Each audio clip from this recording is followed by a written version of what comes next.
Después del trabajo, After Work, con Eduardo Castillo, Capital Radio.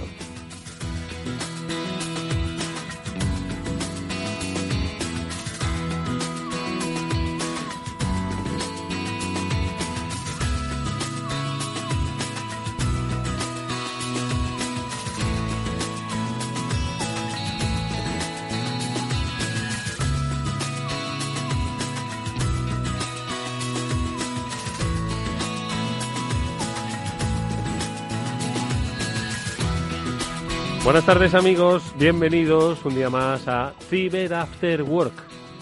Es el programa de ciberseguridad de Capital Radio, que cada semana, los lunes concretamente, pero cada semana, a través de las plataformas de podcasting, os acompaña para hablar del fascinante mundo de la ciberseguridad, de la seguridad informática. ¿Habéis recibido algún correo electrónico en vuestra organización cada vez más sofisticado que dice: "Ay, el administrador del sistema ha bloqueado su cuenta, por favor pinche aquí"? Si quiere recuperar todos los datos de su cuenta. En estos tiempos donde dependemos tanto de lo digital, nos asustamos, nos lo creemos, porque además, el último que a mí me llegó, incorporó la foto de un propio. Sí, le daba más credibilidad incluso. Una persona que no habías conocido, pero que al final, como estamos en una era digital donde no recuerdas tanto los nombres y además está todo tan externalizado, que es posible que podías hasta clicar. Bueno, pues aquí vamos a ayudaros a no clicar, eso ya depende de vosotros, pero sí a desconfiar de que ese paquete que os ha llegado de correos no es vuestro porque no lo habéis comprado. O porque ese mensaje del Santander no tenéis que hacerlo porque es que sois del BBVA. Y es que son muchas las tretas que conocen y aprovechan los ciberdelincuentes para pues beneficiarse prácticamente, que es en lo que consiste la ciberseguridad. Bueno, pues lo vamos a hablar como siempre con la ayuda de Pablo Sanemeterio y Mónica Valle, a los que ya saludamos. Mónica, ¿qué tal? Muy buenas tardes.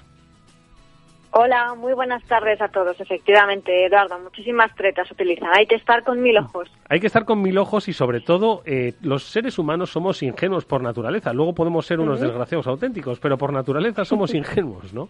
Y se aprovechan de esta ingenuidad, la ingeniería social, para llevar a cabo, bueno, pues sus objetivos, que es el hacer negocio. Pablo Sanemeterio, buenas tardes. Buenas tardes, Eduardo. Por supuesto que somos ingenuos y ellos lo saben bien y saben buscar buenas tretas para que nos confiemos, pensemos que precisamente ese correo, como tú decías, del administrador que nos ha bloqueado la cuenta, nos pongamos enseguida nerviosos y corramos a pedir que nos la abran, que no perdamos esos datos nuestros de esa cuenta que tenemos o que no tenemos en ese servicio. Sí, además es que, como decimos, muchas veces ni nos paramos a pensar que no somos usuarios de ese banco, no hemos pedido ningún paquete y que efectivamente no sabemos, no somos de esa cuenta de correo a la que están haciendo referencia, simplemente es de nuestra organización. Pero bueno, como digo, hay tretas que nosotros vamos a tratar como siempre de tratar de identificar y de ayudaros en su identificación. Hoy vamos a hablar precisamente con protagonistas, con especialistas que trabajan en hacer pues de nuestro entorno un entorno bastante más seguro, tan seguro que es hasta difícil de comprender por muchos de los humanos que campamos por esta vida. Hablamos de criptografía, porque claro, para muchos, como para mí, es algo un poco que se escapa a mi comprensión, pero Pablo, la criptografía, que hoy es protagonista en nuestro programa, lo será por nuestro invitado, por Gonzalo Álvarez Marañón.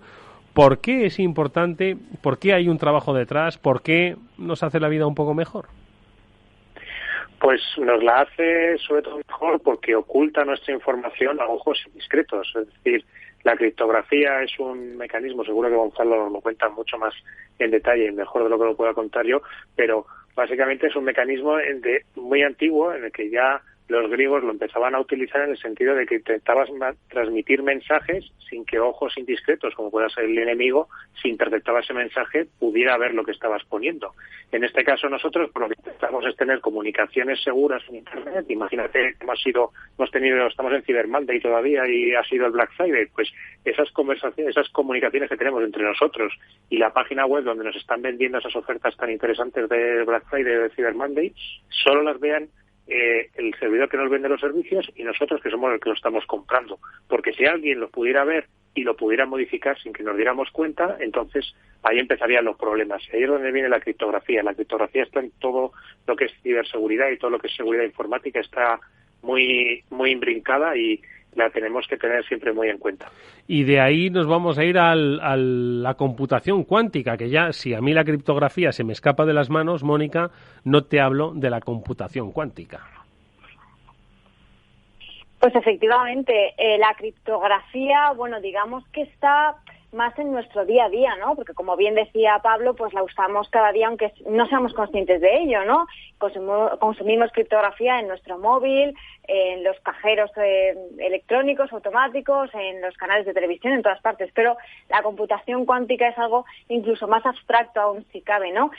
Bueno, se basa en el uso de qubits, que luego nos lo explicará mucho mejor nuestro experto, pero digamos que es como un paso más de la computación que tenemos ahora, que se basa en ceros y unos, ¿no? Como sabemos, pues la siguiente es una combinación de unos y ceros, pero mucho más compleja, con muchas más combinaciones y que permiten además, pues, una computación muchísimo más compleja, muchísimo más avanzada y que va a hacer, pues, que nuestros ordenadores sean los que tenemos ahora, pues, del Pleistoceno comparados con los que vamos a tener cuando llegue esa computación cuántica, que aún queda, pero eso también va a suponer, además de muchos avances en nuestro beneficio, pues va a suponer también avances en términos de ciberamenazas que aprovecharán también estas computaciones avanzadas. Así que realmente es un tema fascinante el que vamos a tratar hoy. Temas fascinantes. Pablo, ¿algún apunte más? Pues quería decir que justo, nosotros normalmente la criptografía nos basamos en que se tarda mucho en descifrarlo. O sea, si alguien no tiene la contraseña, puede tardar varios miles de años en conseguir probar todas las combinaciones y sacar ese mensaje que hemos transmitido entre nuestro destinatario y nosotros. Pero con la computación cuántica, estas cantidades de miles de años se puede ir a unos cuantos minutos. Entonces ahí tenemos un riesgo para la criptografía, que es un poco también el tema que tenemos que abordar con Gonzalo y que nos cuente un poco cómo se está afrontando desde el punto de vista de la criptografía estos retos. Bueno, pues esto es lo que hoy vamos a tratar en nuestro programa, un programa que cuenta con el apoyo y ayuda de McAfee, que ya sabéis son especialistas en ciberseguridad, pioneros en el desarrollo de soluciones de seguridad informática y que hoy nos acompañan, vigilan nuestra seguridad en todos los dispositivos, en todas las áreas, desde el dispositivo hasta la nube. Con ellos vamos a dar paso ya a nuestras noticias.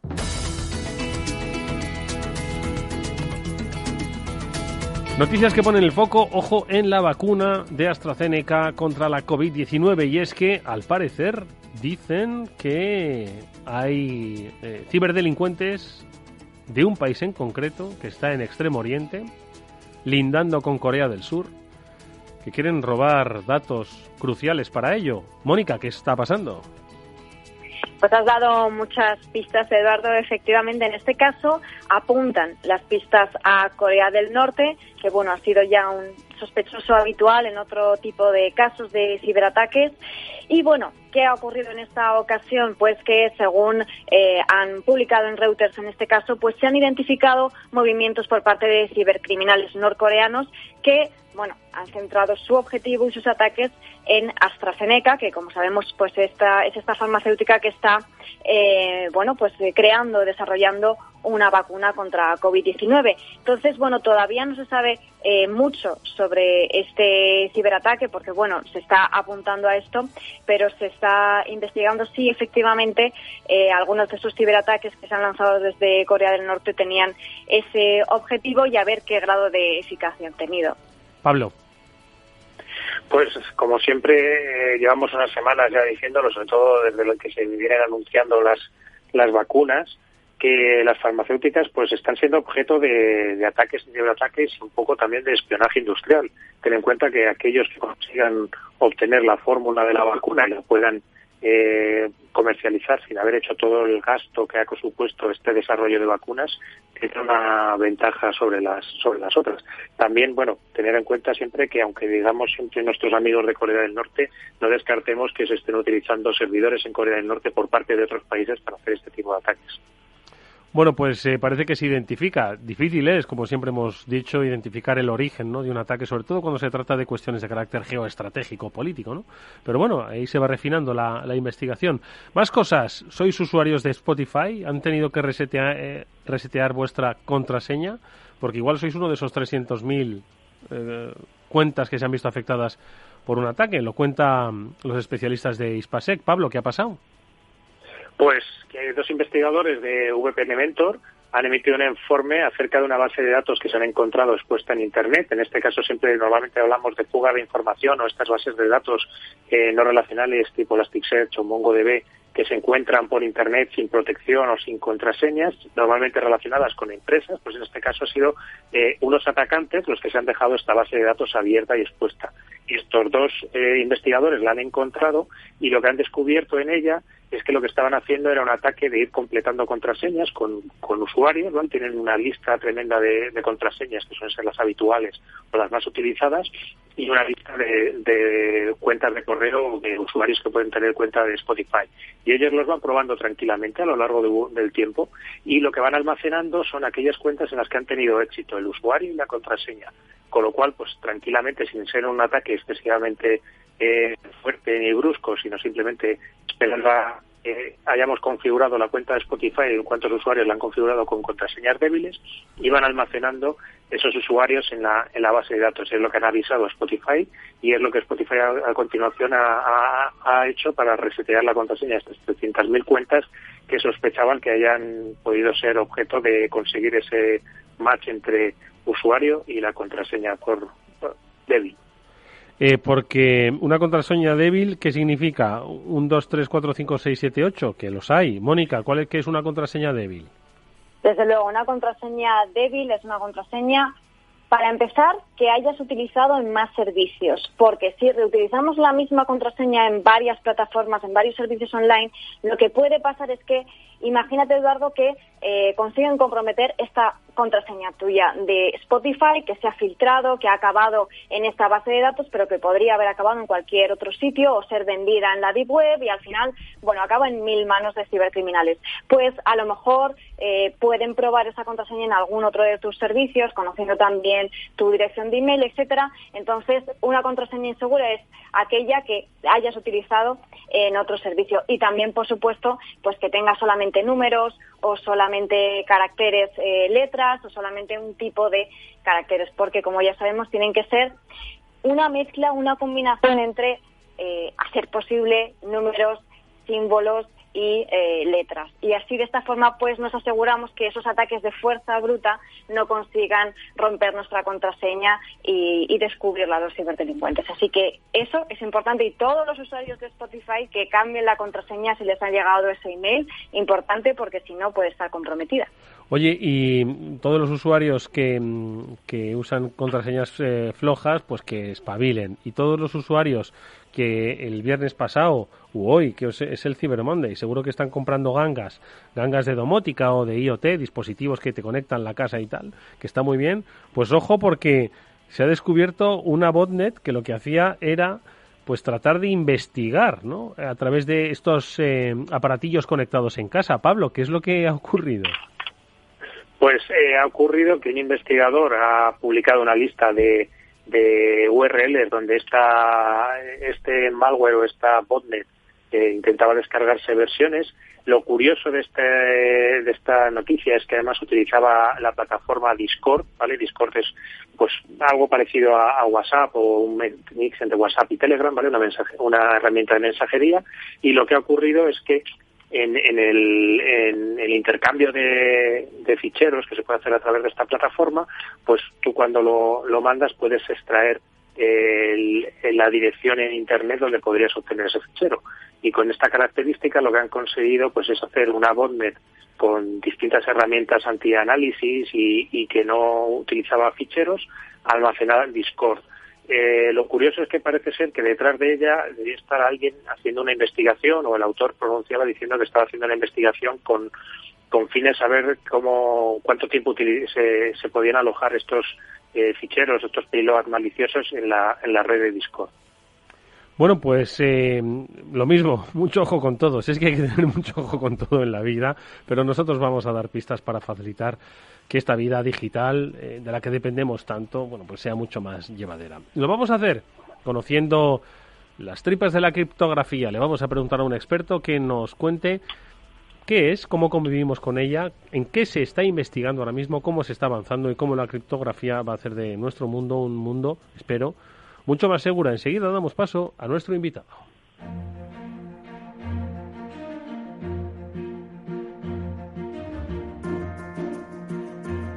Y hoy comparte Cyber After Work con nosotros Gonzalo Álvarez Marañón. Él es un especialista en criptografía, ingeniero superior en telecomunicaciones y doctor en informática, becario en el Consejo Superior de Investigaciones Científicas y posteriormente plaza de científico titular. Ha dirigido proyectos de criptografía hasta hace relativamente poco, hasta que se incorporó a una gran compañía en la que conoce a grandes personas, como es ElevenPaths. Bueno, pues desde allí, en el área de innovación y laboratorio, contribuye al conocimiento en este área y desde el año 2020 coordina la dirección académica de Cyber Academy, concretamente el Departamento de Formación Interna de Ciberseguridad de ElevenPaths. Como él mismo dice, es un apasionado, en otros términos, lo dice, de la criptografía, del CrossFit y de la crema de cacahuete. ¿Quién no lo es de la crema de cacahuete? De las cremas variadas. Gonzalo, ¿qué tal? Muy buenas tardes, bienvenido. Hola, muy buenas tardes. Un placer. Encantado de estar aquí con vosotros. Es un placer, de verdad, tenerte, sobre todo para que a los profanos, uno que habla, nos expliques el mundo de la criptografía. Mira, Gonzalo, la criptografía ha llegado a los seres humanos pues con una actualización que hubo entonces en WhatsApp que nos decía que nuestros mensajes estaban cifrados, que no nos preocupásemos. La mayoría miramos un poco como diciendo, y antes no lo estaban, o esto qué significa. La criptografía nos rodea empresas, rodea instituciones, y sin embargo muchos desconocemos el papel que juegan, ¿no?, en la ciberseguridad, en el hecho de que nos mantengamos ciberseguros, ¿no? ¿Nos puedes dar, como dirían, un pitch de la criptografía y de por qué convivir con ella es divertida? Pues sí, la criptografía en cierto modo es como la electricidad. Hoy en día no podríamos entender nuestro mundo moderno sin electricidad porque no funcionaría ningún dispositivo. Con el resto de la tecnología y con la criptografía pasa exactamente lo mismo. Sin criptografía no existiría la tecnología que usamos ahora. No existiría WhatsApp, no existirían las compras por Internet, no existirían las transferencias bancarias, en fin, se pararía el mundo. Por eso es importante que tengamos en cuenta que la criptografía permite asegurar tres servicios, tres conceptos. Tú imagínate que a ti te llega un email. Abres el email. Primero de todo, ¿cómo sabes que ese email es de la persona que aparentemente es el remitente, esa que aparece ahí en el campo front? Sin criptografía no tienes ni idea, no se puede asegurar. Seguimos con ese email, lo has abierto. Oye, ¿cómo sabes que nadie más que tú lo ha leído? ¿Cómo sabes que no lo ha visto el administrador de tu red? ¿Cómo sabes que no lo ha visto alguien, no sé, un cibercriminal? ¿Cómo sabes que no lo ha visto la persona de Google que recibía en tu cuenta? Sin criptografía no tienes ni idea. Y seguimos con el email, aún no hemos acabado. ¿Cómo sabes que nadie ha cambiado el texto?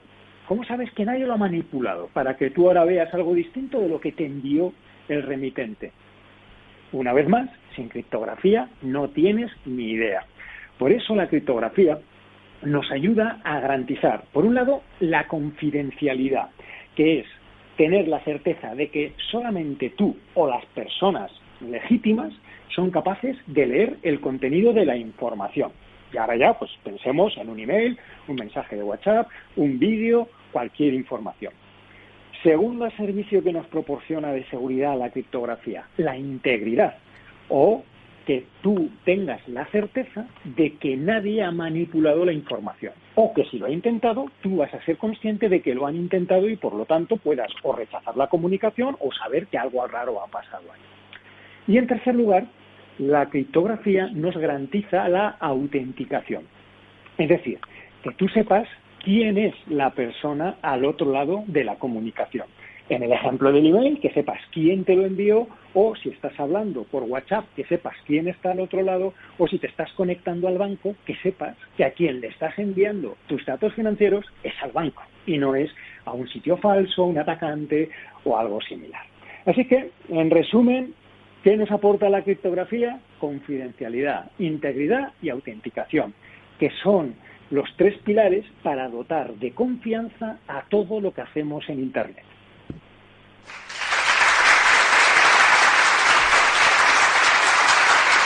Es que es el aplauso que damos unos pocos.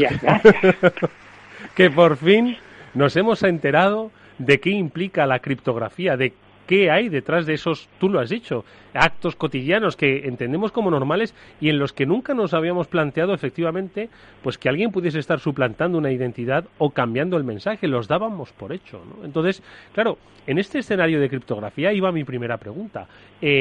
¿Se puede vulnerar la criptografía? Ya hemos visto que los ciberdelincuentes son cada vez más listos, cada vez más organizados y cada vez más eficaces, ¿no? Entonces, ¿ellos pueden romper la criptografía que hay detrás de los procesos? ¿Es invulnerable la criptografía, Gonzalo? Para nada es invulnerable, por supuesto, se puede romper. Lo que se suele decir es que lo que el hombre crea, el hombre puede destruir. Entonces, ¿qué nos encontramos aquí? La criptografía es una rama profundamente matemática. Los criptógrafos son matemáticos, prácticamente todos. Eso significa que la raíz o la base de la criptografía son ecuaciones, fórmulas matemáticas, principios matemáticos, y hoy en día no tenemos ningún algoritmo de cifrado que sea matemáticamente demostrable que es 100% seguro. Es decir, no hemos conseguido la seguridad perfecta, lo que hemos conseguido es la seguridad, vamos a decir, computacional. ¿Eso qué significa? Vamos a pensar un candado de esos de combinación que todos solemos tener, ¿verdad? Para la taquilla del gimnasio, sí, para la bolsa, para la maleta, estas cosas. Sí. Imaginemos que ese candado tiene 3 ruedecitas de 10 dígitos, cada una, del 0 al 9. Si nosotros tenemos 3 ruedas y no sabemos la combinación del candado, ¿qué tenemos que hacer? Tenemos que ir probando todas las combinaciones posibles. 0, 0, 0, 0, 0, 1, 0, 0, 2, así hasta 9, 9, 9. Si yo tengo 3 ruedas, cada una 10 dígitos, pues tengo 10 elevado a la 3, es decir, 1000 combinaciones posibles. En promedio, si no soy un cenizo, pues en la mitad de intentos conseguiré dar con la combinación, ¿no? Pues en torno a 500 en este ejemplo. Si el candado tiene 4 ruedas en vez de 3, entonces ya es 10 elevado a la 4, es decir, 10.000 combinaciones. Tendría que probar 5.000. Bueno, pues un ordenador, o vamos, en un algoritmo de cifrado, utiliza claves. Y estas claves son bits, cadenas de bits. Cuanto más largo es la clave, pues si yo tengo 56 bits de clave, son 2 elevado a la 56, que es un número de combinaciones respetable, pero para un ordenador hoy en día eso no es nada. Eso en unas horas, ¡tac!, se ha cepillado todas las posibles combinaciones que ha conseguido entrar a ver tus datos. ¿Qué se utiliza hoy en día? Con claves mucho más largas, mínimo 128 bits e incluso 256 bits de longitud de clave. Si tratas de hacer en un ordenador todos los cálculos, pues podríamos estar la edad de trillones de universos intentándolo y nunca podríamos agotar todos los posibles combinaciones de la clave. Entonces, este es el enfoque que se llama de fuerza bruta. Sí. ¿Por qué? Porque no hay sutileza, ¿no? Es simplemente probar combinaciones, ¿no? Sí. Bueno, pues así, claro, pues antes o después daré con ello. Entonces, la seguridad computacional lo que nos dice es que es computacionalmente inviable probar todas las combinaciones. Y esto es una forma de atacar los algoritmos. La fuerza bruta, probar todas las combinaciones posibles de la clave. Pero estos algoritmos, como decía antes, no son matemáticamente demostrables perfectos. Pueden tener algún tipo de resquicio por ahí donde se mete el criptoanalista, ¿vale? El criptoanalista es el enemigo, digamos, del criptógrafo. El criptógrafo crea algoritmos, el criptoanalista busca debilidades para romperlos. Y estas debilidades son matemáticas. Los criptoanalistas son igualmente matemáticos. De hecho, suelen ser los propios criptógrafos. Los criptógrafos se dedican a crear algoritmos y a romper los algoritmos. Dr. Jekyll y Mr. Hyde, claro. Algo así. Y a ver, y no lo hacen por malicia. Es que así es como avanza la criptografía. Si no fuera por esta especie de carrera que hay entre unos y otros, pues todavía estaríamos usando el cifrado de César de hace 2000 años, ¿no? Entonces es muy sano, muy necesario que la comunidad científica de criptógrafos escrutine los algoritmos que proponen los demás para, entre unos y otros, tratar de detectar vulnerabilidades. Porque es mejor que esto se haga públicamente y entonces, oye, que hemos visto que este algoritmo tiene este agujero, es inseguro. Ok, olvidémonos de él, vamos a sustituirlo por uno que sea más seguro. Si esto no lo hiciera en un proceso transparente y abierto la comunidad científica y esto lo hicieran los malos aquí, por malos cibercriminales, podemos entender eso, ¿no? Los cibercriminales, gobiernos extranjeros, o propios para espiar a los ciudadanos. Los hacktivistas, en fin, pues todo el perfil, ¿no?, de lo que serían cibercriminales. Si eso lo hacen estos cibercriminales de una manera ya secreta, oculta, entonces podríamos estar así, tranquila y alegremente, usando algoritmos que han dejado de ser seguros, pero no nos hemos enterado. Entonces, como vemos, hay dos formas de atacar algoritmos. Uno, la fuerza bruta, probar todas las combinaciones de la clave. Eso se soluciona muy fácilmente, poniendo claves más largas, así de sencillo, no tiene más misterio. Y la otra es buscar debilidades en los algoritmos, pero que son debilidades matemáticas, y es algo que solo está al alcance de matemáticos, gente pues que lleva mucho tiempo investigando en criptografía. Y luego habría otra vía, que es buscar nuevos modelos computacionales, como por ejemplo la computación cuántica. Y entonces aquí sí, si algún día existen los ordenadores cuánticos, que hoy por hoy todavía no han llegado, se podría, mediante un modelo computacional radicalmente distinto al modelo clásico, romper algoritmos de cifrado que hoy, con los ordenadores clásicos, es imposible romper hoy, mañana y pasado mañana, que son algoritmos que, mientras estés utilizando ordenadores en un modelo computacional clásico, nunca vas a poder romper. Sin embargo, con nuevos modelos, como por ejemplo de la computación cuántica, pues ahí, a lo mejor, ¿no? O sea, a lo mejor no, es decir, si se construyeran ordenadores, entonces garantizado que nos cargaríamos la criptografía que se usa hoy. ¡Buah! Es fascinante. Ahora, no sé, Moni, si tú le vas a preguntar sobre la computación cuántica. Es que es apasionante. No sé, Moni.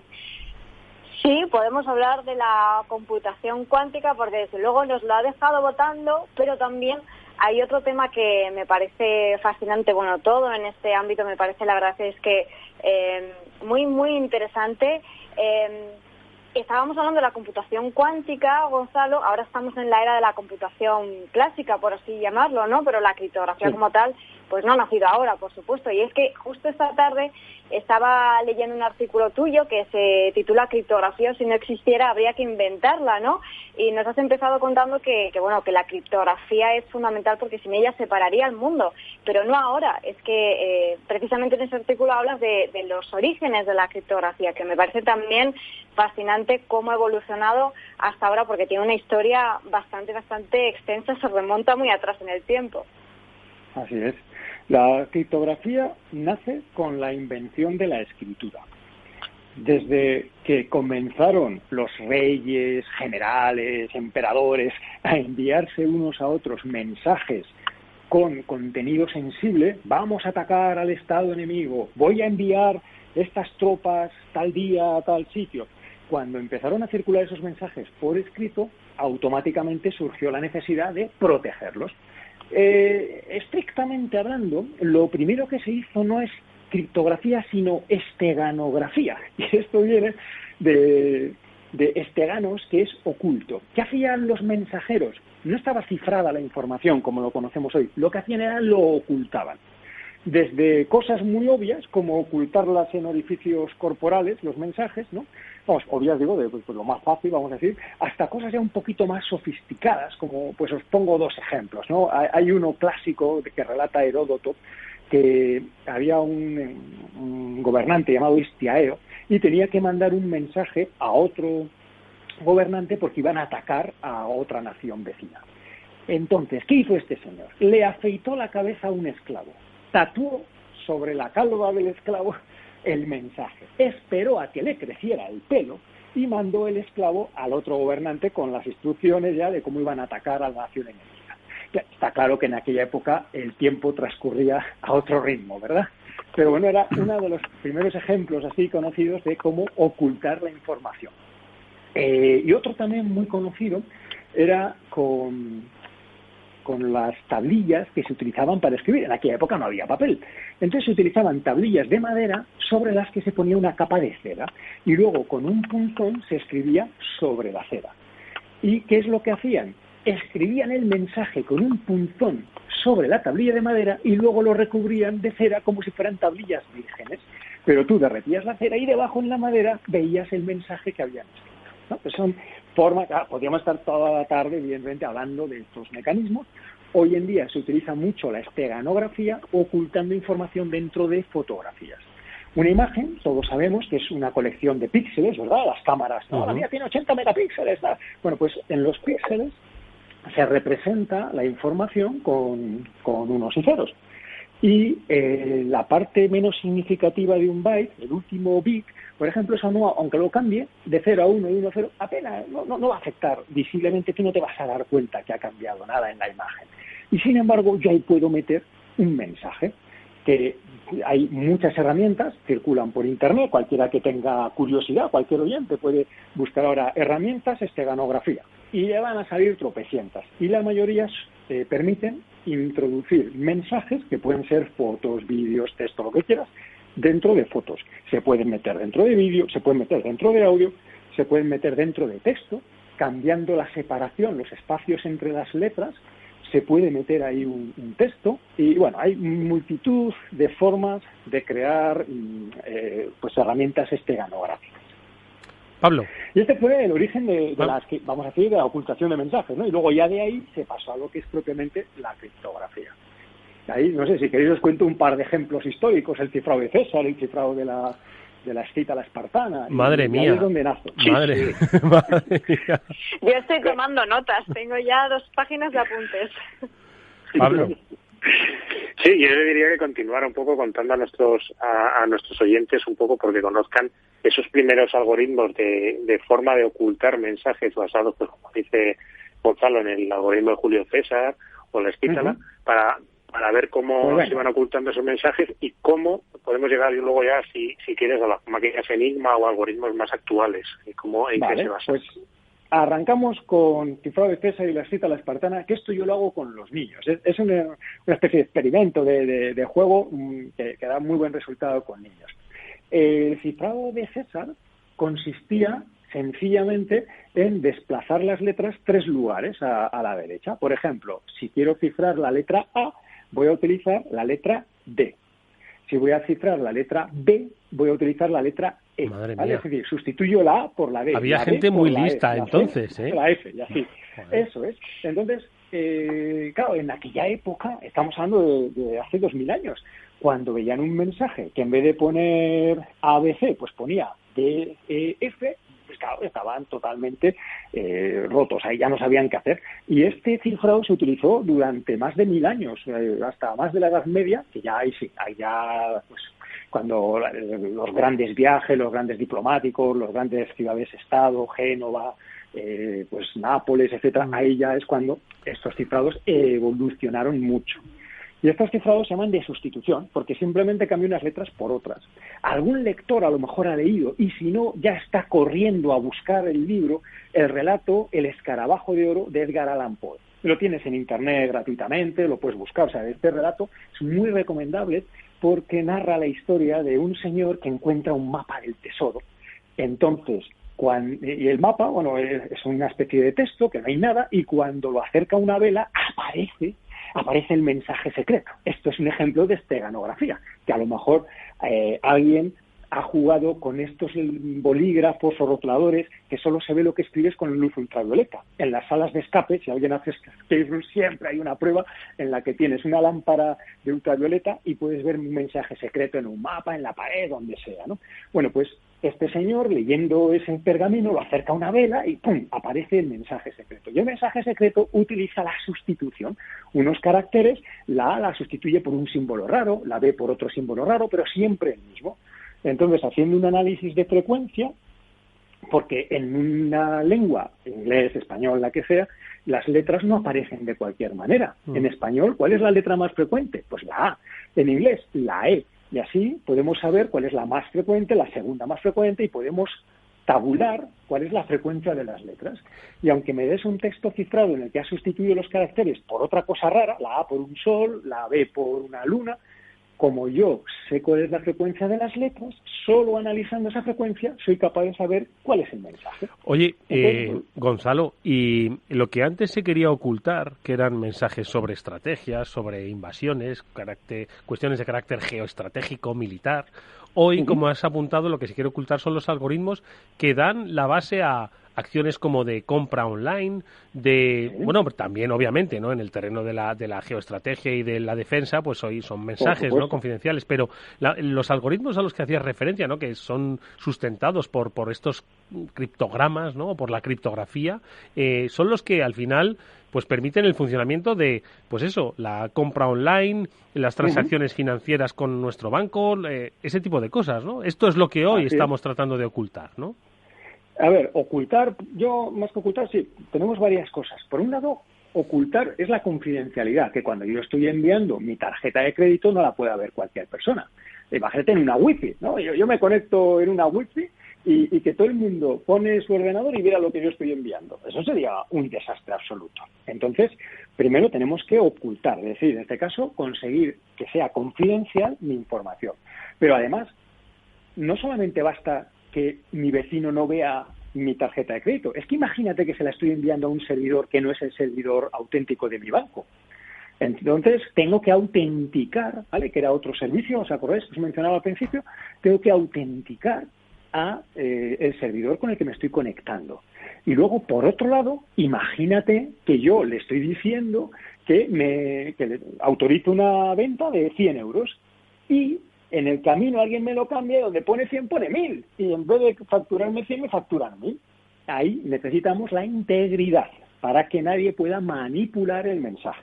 Entonces, como vemos, la criptografía se esfuerza por alcanzar confidencialidad, integridad y autenticación en todos los ámbitos de la vida. Desde cuando me conecto por WhatsApp con una persona, yo quiero que mi conversación o mis mensajes no los vea nadie, es que eso va por el aire. O sea, que yo me estoy conectando con el teléfono móvil.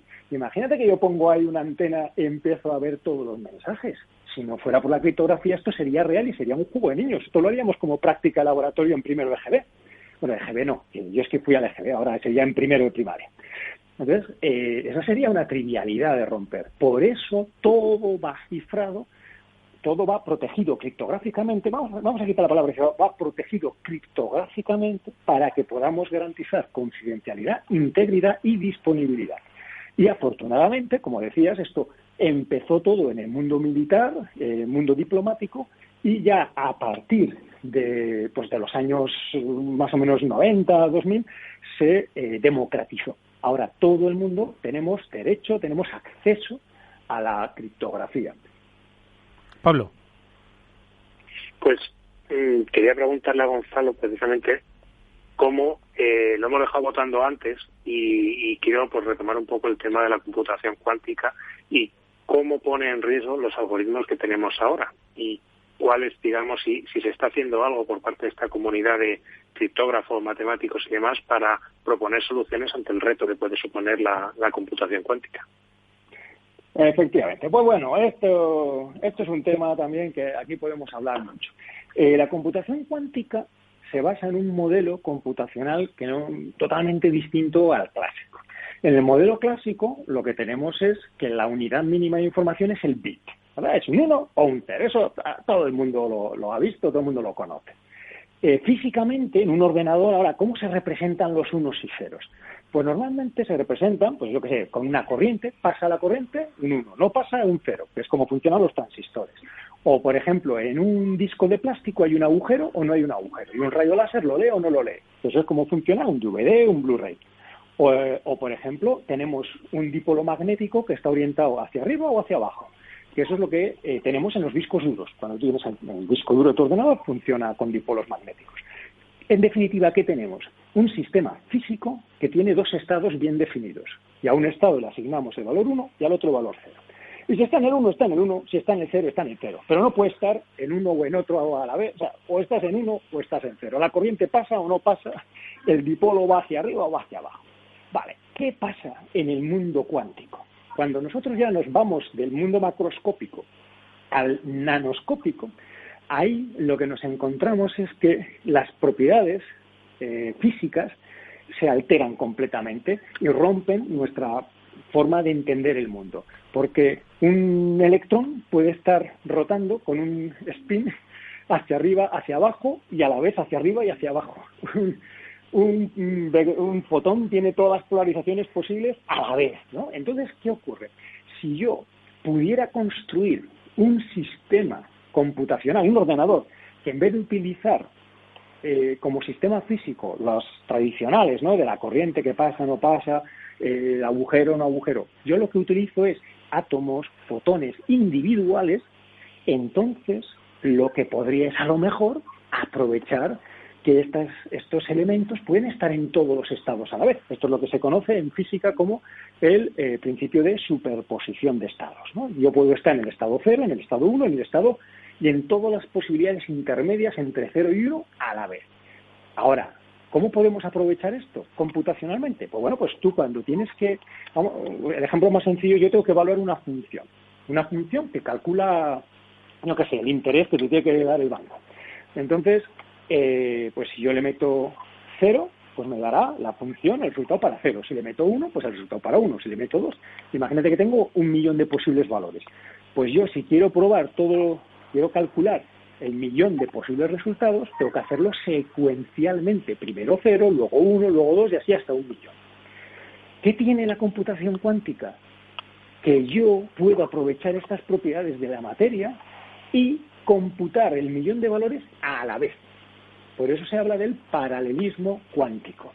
Y por eso los ordenadores cuánticos son más rápidos. No porque hagan los cálculos a la velocidad de la luz, que le he oído a veces pues cosas de estas, ¿no?, que son fallos de contexto, que la gente oye a veces campanas, ¿no?, pero no sabe dónde. Entonces no es que hagan cálculos a la velocidad de la luz, sino que pueden hacer cálculos en paralelo. Pero ¿dónde está la dificultad? Que yo no puedo leer a la vez el 1.000.000 de resultados. Yo solo puedo leer uno del 1.000.000 de resultados, yo solo puedo leer uno. Entonces aquí hay una especie de paradoja, porque aunque yo puedo calcular el 1.000.000 de resultados a la vez, solo puedo leer uno. Y entonces aquí entran los físicos, matemáticos, que tienen que diseñar algoritmos tan inteligentes que con una sola lectura sea capaz de extraer el valor correcto que estoy buscando. Y esto es ahora lo que nos lleva a la pregunta más concreta ya de, esto es cómo funciona así por encima la computación cuántica, entonces cómo la aprovechan los criptógrafos para romper los algoritmos clásicos. Bueno, pues pensemos en criptografía, ahí siempre se parte de problemas matemáticos que sean muy difíciles de resolver si no tienes una pequeña trampa. Por ejemplo, en los certificados digitales se utiliza la criptografía de clave pública. De hecho, alguien, a lo mejor del DNI electrónico, etcétera, no, pues sabrá, le sonará del certificado, la clave pública, tienes que cambiar la clave pública. Bueno, pues estos algoritmos, en concreto el RSA, que es el que se usa más ahora mismo, se basa en que es muy fácil multiplicar dos números, por ejemplo, no sé, 7 por 11, ¿no?, pues es 77, pero es muy difícil, a partir de un número que es el producto de dos números primos, obtener esos dos primos originales. A partir de 77, sacar los factores, pues es el 7 y el 11. Vale, estos números son tan pequeños que lo hacemos hasta mentalmente. Pero cuando nos vamos a números gigantescos de miles de bits, ¿qué ocurre? Volvemos a lo que decía al principio de que es la seguridad computacional, ¿vale? Es computacionalmente inviable con lo que sabemos hoy volver hacia atrás. Ahí me das un número que es el producto de dos primos y si ese número es suficientemente grande, ningún ordenador, ni millones de ordenadores, ni toda la potencia del universo serían capaces de volver hacia atrás. Entonces, ¿qué pasa con los ordenadores cuánticos? Que es que ellos no tienen que ir probando todos los números uno por uno. Un enfoque de fuerza bruta, te dan 77. Pues venga, vamos a probar. 1 por 77. Bueno, sí, eso es muy fácil. Venga, 2 por... No, este no. 3 por tal. No, 7 por 11. Ah, sí, mira, 7 por 11. Esta era la respuesta. Vas probando uno por uno. Los algoritmos son un poquito más sofisticados, pero en definitiva es un poco parecido a eso. Tienes que ir probando uno por uno. El ordenador cuántico no. Lo prueba todo a la vez. Entonces, aquí en concreto hay un algoritmo que se debe a un investigador que se llama SHOR, S-H-O-R, que lo que ideó fue, hay una operación que es la transformada cuántica de Fourier, que nos permite calcular periodos. A partir de periodos de números hay unos algoritmos que permiten calcular, descomponer un número compuesto en sus factores primos, y utilizando unos métodos muy ingeniosos, este señor, pues, que esto, vamos, para explicarlo hace falta, yo esto lo cuento en una clase de 1 hora de duración, cómo funciona el algoritmo de SHOR y con pizarra. Pero para quedarnos con la idea, lo que se consigue es paralelizar el cálculo y yo puedo obtener la respuesta en un tiempo que es se dice que es polinómico, es decir, que en definitiva que es mucho más rápido y que lo puedo acometer con un ordenador cuántico en un tiempo razonable. Para que nos hagamos una idea, algo que nos llevaría a la edad del universo en un ordenador cuántico suficientemente potente, grande, nos llevaría unas pocas horas. ¿Eso qué significa? Que si yo puedo cargarme la criptografía pública, de clave pública, en unas pocas horas, pues ya no hay secretos en el mundo. Entonces tendríamos que dar el botón de reset, ¿no?, de la criptografía. Y ahí es donde entra la segunda parte de la pregunta de Pablo. ¿Qué podemos hacer, no? ¿Qué están haciendo los criptógrafos para si llega a esta situación? Bueno, pues hay una rama de la criptografía que se llama la criptografía postcuántica. ¿Y a qué hace referencia? A algoritmos que no puedan ser rotos ni siquiera con ordenadores cuánticos. Porque, como digo, hay mucha confusión con los ordenadores cuánticos. Da la sensación de que lo hacen todo en paralelo y todo lo hacen muy rápido. No, hay que inventar un algoritmo que sea capaz de sacar partido de la paralelización. Y esto es dificilísimo. Hay poquísimos algoritmos a día de hoy todavía cuánticos, porque es muy difícil explotar la paralelización.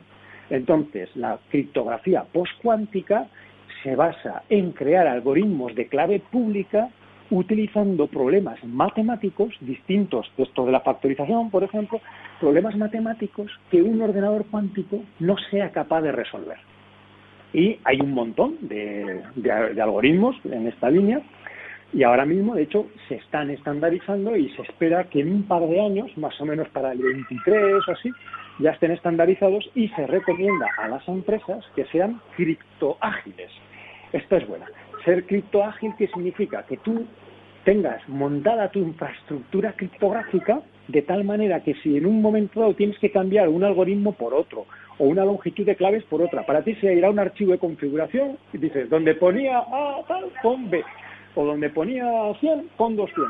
Le das al botón, pon, y automáticamente todo cambia. Entonces, tú sigues ahora mismo como siempre, pero te dicen, oye, dentro de 5 años, que han inventado ya el ordenador cuántico, todos los secretos ahí, a la basura. Pues no, tranquilo. Vas a tu archivo de configuración, dices, donde usábamos el algoritmo RSA, ahora vamos a usar este algoritmo de X, ¿no?, que es postcuántico, resistente a los ordenadores cuánticos, y entonces, con apretar un botón, ya estoy otra vez a salvo. Así que no hay que temer, realmente, no va a pasar nada, ¿vale? Porque a veces que la gente dice, wow, como hay ordenadores cuánticos, adiós a la criptografía. No adiós a la criptografía, adiós a unos cuantos algoritmos. Pero a ver, que aquí están los criptógrafos, estos señores matemáticos muy majos, investigando para crear algoritmos resistentes a la criptografía cuántica. Y esos ya existen. Simplemente se están estandarizando para que cuando llegue el momento de apretar el botón de reset, pues todo lo que usamos ahora con los bancos, con el comercio en Internet, con las tarjetas inteligentes, con el DNI, en fin, toda la criptografía sea tan fácil como cambiar un archivo por otro, por así decirlo, ¿no? Así que nada, tranquilidad. Por muchos ordenadores cuánticos que lleguen, no nos va a pasar absolutamente nada. O sea, que no hay temor entonces, aún temíamos el efecto 2000, ¿no? ¿Os acordáis, no? Que era una especie como de... Nada. Todo eso es argumento para películas y novelas, pero nada, no hay nada que temer. Oye, un minuto nos queda, Gonzalo, yo creo que lo primero de todo agradecerte esta clase magistral, que ha sido fantástica, en la que hemos conocido muy bien cuál es el funcionamiento del papel que hace la criptografía en nuestro país, en nuestra vida, no solo a esa escala de geoestrategia, sino en los actos diarios que muchas veces desconocemos, que la mayoría de las veces desconocemos, y el papel sobre todo de los investigadores que están detrás. Tú, ¿cómo se hace uno criptógrafo? Un minuto tienes para decirnos lo mucho que hay que estudiar, creo, claro. Pues mira, primero tienes que hacer la carrera de matemáticas. ¿Vale? Eso no te lo quita nadie. Eso no te lo quita nadie. 5 años de matemáticas. Podría seguir física y ya teleco, que es lo que estudié yo, menos. Yo nunca me he considerado criptógrafo, si acaso criptógrafo aplicado, porque para ser criptógrafo hay que ser matemático, si no lo tienes muy, muy, muy difícil. Así que si quieres ser criptógrafo, primero de todo estudia la carrera de matemáticas y después ya hazte algún máster, especialización en criptografía. Bueno. Pero eso sí, si lo que buscas es trabajo, tranquilo, que vas a tener. Gonzalo Álvarez Marañón es nuestro invitado hoy. Muchísimas gracias. Y al que no te llame criptógrafo, vamos, dile que hable con este programa que se va a enterar. Gracias de verdad. Ha sido un placer escucharte. Hasta muy pronto. Muchas gracias. Y a Pablo y a Mónica, como siempre, gracias amigos por haber compartido estas interesantes experiencias. Nos vemos la semana que viene, Pablo. Un cordial saludo. Y Mónica igualmente. Hasta la semana que viene. Y os recordamos, amigos, que este programa lo hemos hecho con la ayuda de McAfee. Desde el dispositivo a la nube os protegen en todos los entornos. La ciberseguridad está con ellos, está en su ADN. Ya sabéis, McAfee son especiales a la hora de proteger la seguridad de vuestra información. Nos vemos la semana que viene, amigos. Hasta pronto.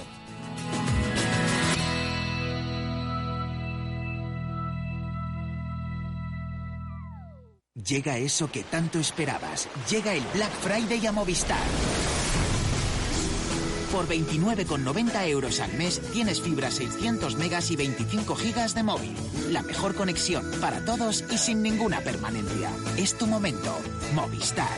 Y por ser cliente, llévate un Oppo A9 libre por solo 139 € y muchos móviles más. A la hora de invertir, la diferencia entre la convicción y la palabrería está en el grado de compromiso que eres capaz de asumir. El nuestro es este. En Finanbest solo ganamos si tú ganas primero. O lo que es lo mismo, en Finanbest, si no sumamos, no restamos.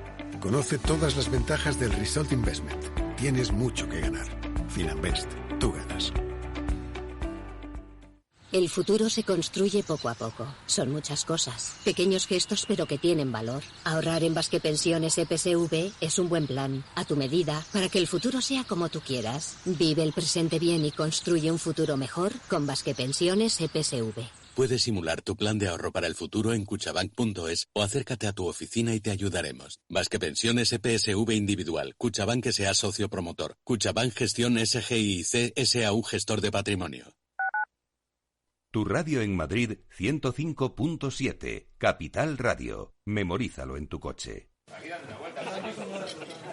Cuidado en las reuniones familiares. Estoy harta de no poder reunirme con mi gente como yo quiero. Igual que mi abuela, que esta es la última reunión familiar en la que estará. La contagié de COVID el otro día y la enterramos hoy. Comunidad de Madrid. Esto te estás perdiendo si no escuchas a Luis Vicente Muñoz en Capital, La Bolsa y la Vida.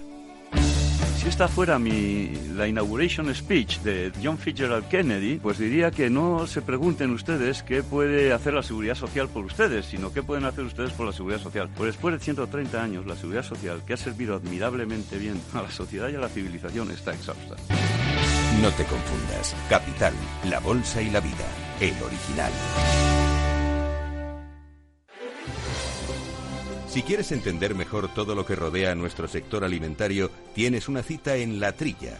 Un gran equipo de especialistas te acercará a la actualidad económica y política desde el campo hasta la mesa. Conocerás sus principales innovaciones, sin olvidar las producciones más tradicionales. Los sábados de 8 a 9 de la mañana con Juan Quintana, La Trilla de Capital Radio.